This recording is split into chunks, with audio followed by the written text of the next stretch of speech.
Hello, Adab. Good morning. My name is Shamala Siddiqui, Faculty of Physiotherapy Department, and today we are going to discuss about blood grouping system. Remember, there are so many blood group systems, and there are 30 major blood group systems, but the minor are hundreds of the blood group system. But as for clinically perspective, concerns of the two blood grouping system are most important: ABO blood group system and RH blood group. So the ABO blood group system are very important blood group system. Carl Landsteiner discovered the ABO blood group system in 1901. But in blood transfusion practice, most important blood group system is ABO and RH blood group system. So there are four main blood group systems like A, B, AB and O. So identification of these four blood group system is based on the presence and absence of A and B antigens on the red blood cells. Antigens are also called agglutination because of their capacity to cause agglutination of RBCs. So, blood grouping system is done on the basis of agglutination. Agglutinations means the collection of the separate particles like RBCs यानी कि red blood cells into the clumps. Agglutinations occurs if an antigen is mixed with its corresponding antibodies, which is called isoagglutinin. For example, when an A antigen is mixed with anti-A and anti-B, antigen is mixed with anti-B. The Landsteiner law says if an agglutination is present on the red blood cells membrane and the corresponding agglutinin or antigen must be absent in the plasma. If an agglutination is absent on the red cell membrane, then the corresponding agglutinin must be present in the plasma. So, now discuss about importance of the ABO blood group system in blood transfusion. So, during the blood transfusion, only compatibility blood must be used, but the one who gives the blood is called the donor and the one who receives the blood is called recipient. While transfusing the blood, antigen of the donor and the antibody of the recipient are considered. Like group A presenting on the RBC cells A antigen and antibody serum in A antibody. B group B antigen presenting on the RBC surface and antibody in serum anti-A. AB blood group presenting on the cell antigen anti-AB antigen and non-antibody in serum. Group O non-antigens on the cells and anti-A and anti-B antibody present in the serum. So now I'll discuss about ABO blood grouping system. There are two methods for ABO blood grouping system. First, cell grouping and another also called as forward grouping system. Red cells are tested for the presence of A and B antigens and employing the non-specific anti-A and anti-B sera, sometimes anti-AB sera. So, like ABO blood grouping system, for example, RBC from the specimens are reacted with anti-sera, anti-A and anti-B. For agglutination of the RBC indicate the presence of corresponding antigens on the red blood cells. Now, serum grouping, it is also another called as reverse grouping. Serum is tested for the presence of anti-A and anti-B antibodies by employing the non-group A and B reagents RBC surface. There are three methods of the blood grouping system. First, tube method, secondly, macroplate method, third, slide method. So, slide method is principal red cells from the specimens are reacted with the anti-sera A, anti-AB and anti-A and anti-B. agglutinations of the red cells indicate the presence of corresponding antigens on the red blood cells. Specimens आप क्या prefer करोगे? Capillary blood, या फिर आप finger prick से कर लोगे venous blood from EDTA vial. EDTA ethyl diamine tetraacetic acid anticoagulant. It is a chemical substance. Anticoagulant क्या है? It is a chemical substance which prevent the coagulation of the blood. Anticoagulant क्या है? एक ऐसा chemical substance है जो blood को clot होने नहीं देता है. ठीक है. मटेरियल्स में आप क्या यूज़ करोगे? ग्लास स्लाइड लेंगे, reagents antibody and test serum लेंगे, रिएजेंट्स एंड एप्लीकेटर्स स्टिक्स लेंगे उसको मिक्स करने के लिए. Firstly labelling the slide to identify the cells and serum. Secondly, put 1 drop of anti-A serum and 1 drop of anti-B serum separately on the labeled slide. Thirdly, add 1 drop of about 30 to 40% RBC suspensions and mix the cells and reagent using a clean stick over an area of 2 cm. Then rock the slide and leave test for 2 minutes at room temperature and then rock again and look for agglutination and finally record the result. So हम identify कैसे करेंगे? हम result किस तरह से देंगे blood grouping को करने के लिए? Like A positive blood group, A positive blood group. Firstly the presence of the agglutination A positive, A agglutination A group and presenting on the agglutination like B group. तो A and RH में आपका जो रहता है वो आपका mostly आपका RH जो है पॉजिटिव नेगेटिव आपको बताता है कि RH आपका पॉजिटिव है या नेगेटिव. अगर ए में एग्लूटिनेशन आती है और बी में भी आती है देन RH में भी आती है तो आपका ए भी पॉजिटिव ब्लड ग्रुप है.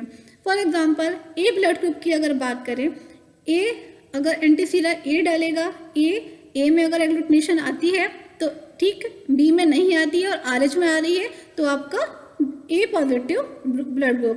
अगर ए में आ रही है, ए में आ रही है, बी में नहीं आ रही है और आपका RH में भी नहीं आ रही है तो आपका ए negative blood group.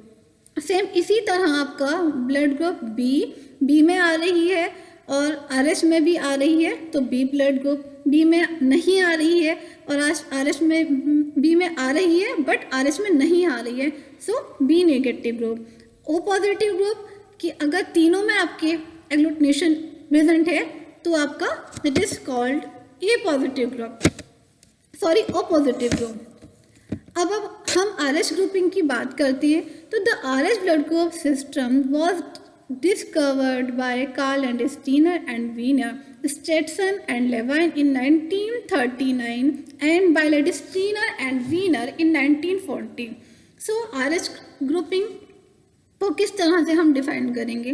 When rhesus monkey and red blood cells were injected into the rabbits, यानी कि rhesus monkey जब हम कार्ल एंड स्टीनर ने और वीनर ने जब डिस्कवर किया RH ग्रुप तो उनको किस तरीके से किस पर उन्होंने डिस्कवरी जो की किस पर की? उन्होंने rhesus monkey पर और रैबिट्स को पर इंजेक्ट किया, गिनिया पिग पर इंजेक्ट किया, उनके ऊपर एग्जाम्पल कर देखे which was raised but was found to react with rhesus monkey RBC as well as with 85% of the human red blood cells but the antigen involve was called as RH factor.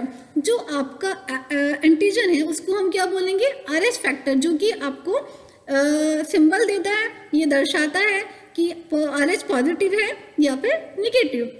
The RH system is only next in importance to the ABO blood group system in transfusion service. यानी कि RH blood group system में बहुत ही ज़्यादा महत्वपूर्ण जगह है, एक ऐसी प्लेस है ब्लड ट्रांसफ्यूजन में, ब्लड ग्रुपिंग सिस्टम में, क्योंकि वो RH पॉजिटिव और नेगेटिव को दर्शाता है. The RH blood group system only the next in importance to the ABO blood grouping system in blood transfusion. So the RH blood group system consists of 40 defined blood grouping antigens. The RH blood group system consists of 40 defined blood grouping system antigens, and among which the 5 antigens like capital D, capital C, small c, E antigens are the most important antigens of the blood grouping system. In RH system, the term RH positive and RH negative and refer to the RH D antigen only. जो हमारा RH factor है तो ये किसको दर्शाता है, किसको ये दिखाता है, RH positive and RH negative, और and also known as it is refer to D antigen. It is referred to D antigen only. So the antibodies to the RH antigen can be involved in hemolytic transfusion reactions, and antibodies to the RHD and RH antigen significantly risk of the hemolytic disease of the fetus and newborn. So the RH blood grouping system को identify किस तरह से करेंगे कि अगर हमारे RBC के surface पर एंटीजन प्रेजेंट हैं, यानी कि that is called as RH factor, तो द RH पॉजिटिव, अगर RBC के सरफेस पर RH फैक्टर प्रेजेंट नहीं है, this is called as RH negative. ये हुई हमारे RH पॉजिटिव और नेगेटिव की बात. अब बेसिकली ब्लड ग्रुपिंग सिस्टम के बाद हम ब्लड की बात अगर करें, ब्लड क्या है, what is blood? Blood is a fluid connected tissue and it consist of RBCs, WBCs and platelets. जितने भी ब्लड सेल्स होती हैं उनका फॉर्मेशन होता है हमारे बोन मैरो से. ठीक है, बोन मैरो से फॉर्मेशन हो रहा है हमारे ब्लड सेल्स का. तो बोन मैरो में प्रेजेंट सबसे पहली सेल यानी कि एक स्पेशल टाइप की सेल्स प्रेजेंट रहती है जिसे हम हेमेटोपोइटिक स्टेम सेल्स बोलते हैं. हेमेटोपोइटिक स्टेम सेल्स को हम फर्दर प्रिकर्सर सेल्स भी बोलते हैं और मल्टीपोटेंशियल हेमेटोपोइटिक स्टेम सेल्स भी बोलते हैं. वो क्यों बोलते हैं? क्योंकि आपके हेमेटोपोइटिक स्टेम सेल्स यानी कि जो multi potential haematopoietic stem cells है वो फर्दर आगे आपकी 2 सीरीज फॉर्म करती है. Firstly myeloid series and lymphoid series. Myeloid series से बनने वाला पहला सेल मेगाकार्योसाइट्स. मेगाकार्योसाइट्स जो है आपका पहला सेल है जो कि बोन मैरो में आपका प्रोड्यूस होता है, जो कि क्या प्रोड्यूस कर रहा है, माइलॉइड सीरीज वाले सेल्स प्रोड्यूस कर रहे हैं. तो पहला सेल्स मेगाकार्योसाइट्स है. मेगाकार्योसाइट से आपके थ्रोम्बोसाइट्स फॉर्म होती हैं यानी कि प्लेटलेट्स फॉर्म होती हैं. मेगाकार्योसाइट से सेकंड सेल्स आपका बनता है माइलोब्लास्ट से आपकी WBCs की जो मैच्योरेशन सीरीज है वो आपकी फॉर्म होती है. Neutrophil, eosinophil and basophil and mast cells जो हमारे बच्चे हुए सेल्स रहते हैं, यानी कि जो हमारे लिम्फोइड सीरीज के अंदर भी कुछ सेल्स प्रेजेंट आएंगे जो कि लिम्फोसाइट्स होती हैं, जो कि एग्रेनुलोसाइट्स होती हैं. एग्रेनुलोसाइट्स जो हैं आपके वो लिम्फोसाइट्स है, आपकी स्मॉल लिम्फोसाइट्स है, लार्ज लिम्फोसाइट्स है. तो ये आपके एग्रेनुलोसाइट्स के अंदर आती हैं और लिम्फोसाइट्स यानी कि स्मॉल लिम्फोसाइट्स आपकी फर्दर आगे T cells and B cells में कन्वर्ट हो जाती है. और B सेल्स जो हैं वो क्या बनाते हैं, प्लाज्मा सेल्स से आपकी एंटीबॉडीज प्रोड्यूस होती हैं. तो ये आपका बेसिकली बोन मैरो से रिलेटेड कि बोन मैरो के अंदर हमारी किस तरह की सेल्स प्रोड्यूस हो रही हैं, क्योंकि हमारा एक इसमें माइलोब्लास्ट सेल है जो कि आगे बहुत ही इम्पॉर्टेंट सेल्स रहे. इसका आगे फर्दर ल्यूकीमिया में यानी कि leukaemia it is a blood cancer, इसमें एक बहुत बड़ा रोल ये प्ले करता है कि माइलोब्लास्ट यानी कि ल्यूकीमिया के भी अलग अलग सब टाइप्स होते हैं, जैसे कि एक्यूट माइलॉइड ल्यूकीमिया. तो एक्यूट माइलॉइड ल्यूकीमिया में ये आपका माइलोब्लास्ट करता है इसकी, क्योंकि ल्यूकीमिया में आपकी TLC बढ़ जाती है यानी कि ल्यूकोसाइट्स काउंट जो है आपके रेज्ड हो जाते हैं, जिसकी वजह से आपका ल्यूकीमिक कंडीशंस होती है और वो भी immature sales.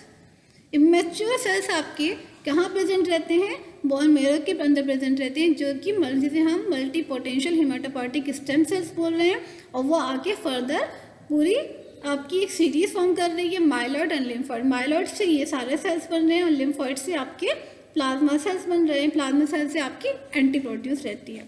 So thank you so much.